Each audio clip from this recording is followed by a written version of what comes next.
અમદાવાદમાં ભગવાન જગન્નાથજીની 149મી રથયાત્રા પૂર્વે મેગા ફ્લેગ માર્ચનું આયોજન કરવામાં આવ્યું હતું। સવારે 9:30 વાગે જમાલપુર સ્થિત જગન્નાથ મંદિરથી ફ્લેગ માર્ચનો પ્રારંભ સાથે નાયબ મુખ્યમંત્રી હર્ષ સંઘવી અને DGP J S. Pandit, police commissioner Anupamsingh ગેહલોતની ઉપસ્થિતિમાં અમદાવાદ પોલીસ પોતાની સુરક્ષા વ્યવસ્થાનું શક્તિ પ્રદર્શન કરશે। ફ્લેગ માર્ચમાં પોલીસના વિવિધ દળો, એસઆરપી અને સુરક્ષા ટીમો જોડાયા હતા। રથયાત્રા દરમિયાન કાયદો અને વ્યવસ્થા જળવાઈ રહે તેમજ શાંતિપૂર્ણ માહોલમાં પર્વ ઉજવાય તે માટે નાગરિકોને જાગૃત કરવાનો સંદેશ પણ આપવામાં આવશે।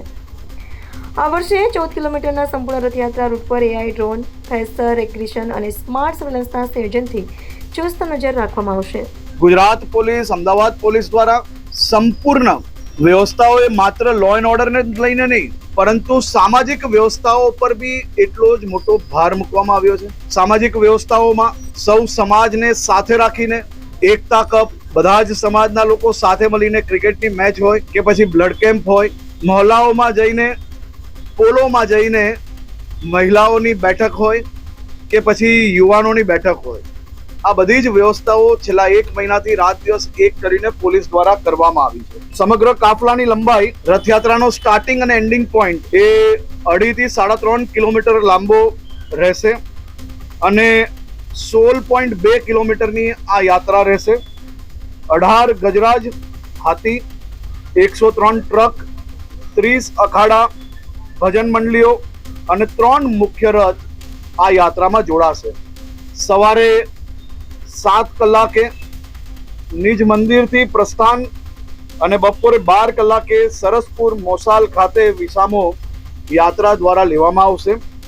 1:30 કલાકે વિસામા ખાતેથી પરત પ્રસ્થાન થશે અને પરંપરાગત જે રૂટ છે તે સંપૂર્ણ રૂટ પર પસાર થઈને લાખો શહેરીજનોને દર્શન આપીને 8 વાગ્યા સુધી મંદિર પર યાત્રા પહોંચે તે પ્રકારની વ્યવસ્થાઓ કરવામાં આવી છે। સમગ્ર બંદોબસ્તને મૂવિંગ અને સ્ટેટિક 2 ભાગમાં વહેંચવામાં આવ્યો છે। કુલ 26 રેન્જો બનાવવામાં આવી છે, 53 થી વધારે એરિયાઓ બનાવવામાં આવ્યા છે અને 1397 પોઈન્ટો બનાવવામાં આવ્યા છે।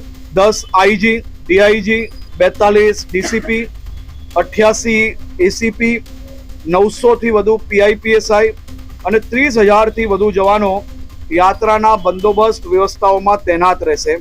આ સુરક્ષા કવચમાં 4500 જવાનો મૂવિંગ બંદોબસ્તમાં બી યાત્રા જોડે ચાલતા રહેશે।